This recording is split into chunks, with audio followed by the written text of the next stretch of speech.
What's up, guys? Today I'll be taking along on a playthrough of South Fork Landing Disc Golf Course in North Bend, Washington. We'll start off with hole 1 right away, coming in at 207 feet or 63 meters. The perfect birdie opportunity to start your round off right, especially if you have a serviceable sidearm. I really like throwing my harp flat here and having it hyzer in towards this little protected green that's on this mound. As we move on to hole 2. Hole 2 is coming in at 412 feet or 126 meters.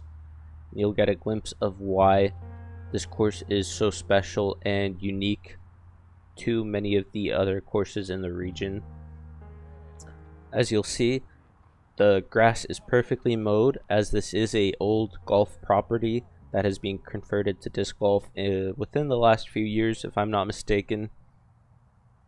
And what's so great about this course is that the course design itself utilizes these short mowed fairways, short grass and mowed fairways that make it perfect for these rollers, and where some of these holes you actually have to have a roller if you want to be able to play these holes for birdie. Hole 3 was a pretty simple sidearm. Unfortunately for me, I ended up skipping just too far into the bush, leaving myself with a tricky putt. Hole 4 is a relatively simple hole, but there is a triple mando, maybe 30 feet short, that is diagonally tied between some trees. So the right side of the triple mando is a lot closer to the basket than the left side is. And I really like just throwing my harp flat or even a touch of hyzer just barely right of that mando tree that you need to go through. Hole 5 is a relatively long par 3, coming in at, I believe it was around 400 feet or so, where for me, not being able to reach the hole, I'm just trying to throw something safe on hyzer, something a little bit understable, just try to get it to push a little bit further and hopefully leave myself with a routine upshot, as I successfully did.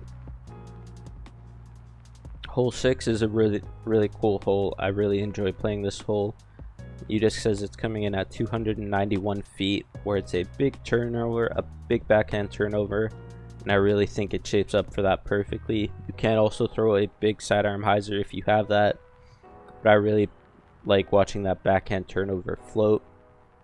Unfortunately, I didn't get it to work out this time, as I'm still testing out new discs, and actually pulled the disc that I would normally throw on this hole, which is a Swan.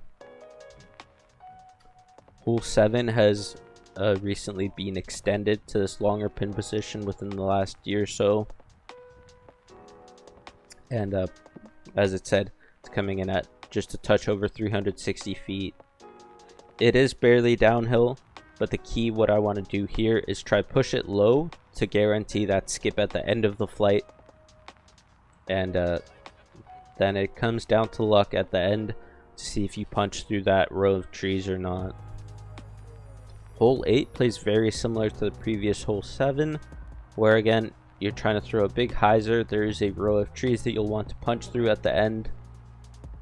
What this hole does do differently though is there is a mando to protect the tee pad of 7, so it's a mando right of that big tree that was left of the screen initially, and then pitch up for an easy par on this hole. Now hole 9, what you might see on the UDisc preview here is that since this is an old golf property, there are bunkers that have been utilized for this course design. They do play as hazards. Unfortunately, we're not quite there yet with that early tree kick.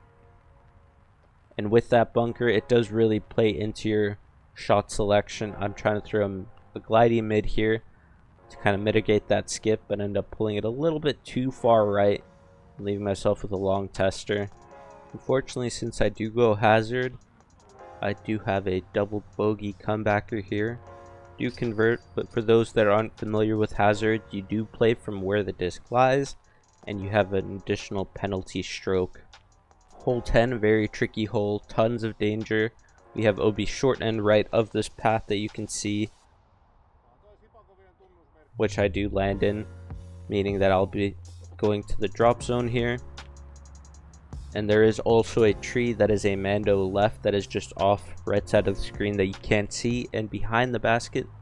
Path is inbounds, but there is a pond behind, which I was fortunate to not go in, staying a couple feet dry. Hole 10 is coming in at 309 feet. Very cool shape. This is personally one of my favorite holes to play. This is one of those love-hate relationships where it is perfect for my Leopard 3 that gets that little bit of drift and fade at the end, as you just saw there, and clawing my way back to par with that birdie there. Hole 12 is 268 feet. A pretty open backhand hyzer, tons of space to hang it out. I do leave it a little inside, wishing that I would commit to that line a little bit more, and really leaving myself a lot shorter than I would have liked on this relatively easy hole. Hole 13 is our only par 4 of the day. I like to play this sidearm flex shot, normally through that left gap, as I find that to be a little bit safer than that backhand flex shot, because there is OB on this right side. And with that pinched position, unfortunately I do end up tugging my backhand a little to the right, finding that OB. So this is what you're watching now. And then I give myself a long putt,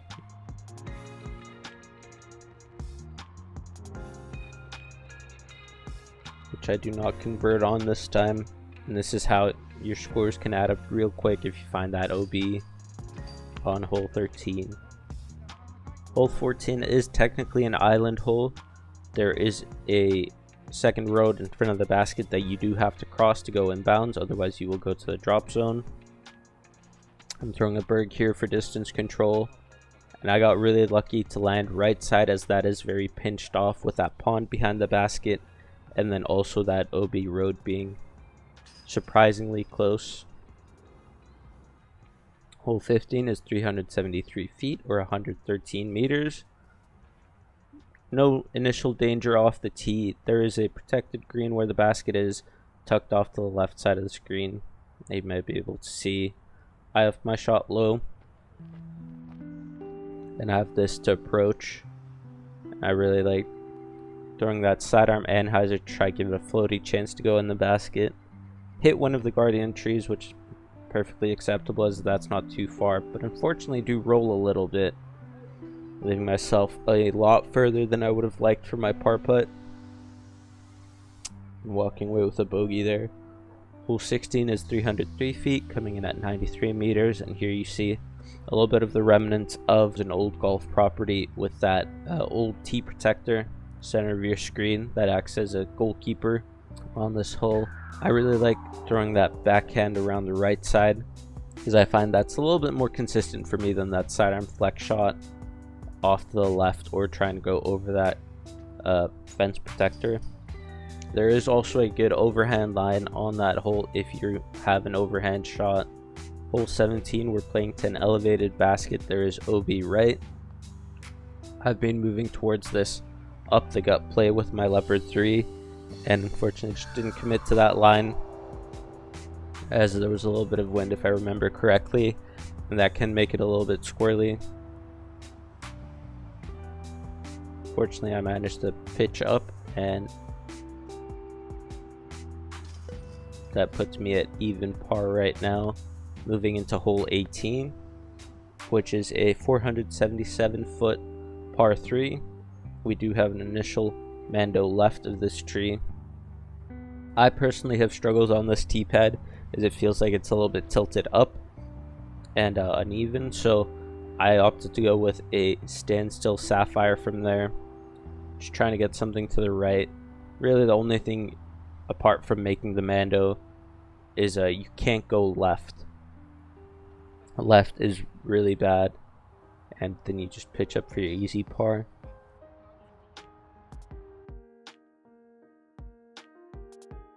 If you liked what you saw, don't forget to leave a like, comment, and subscribe for more content from me.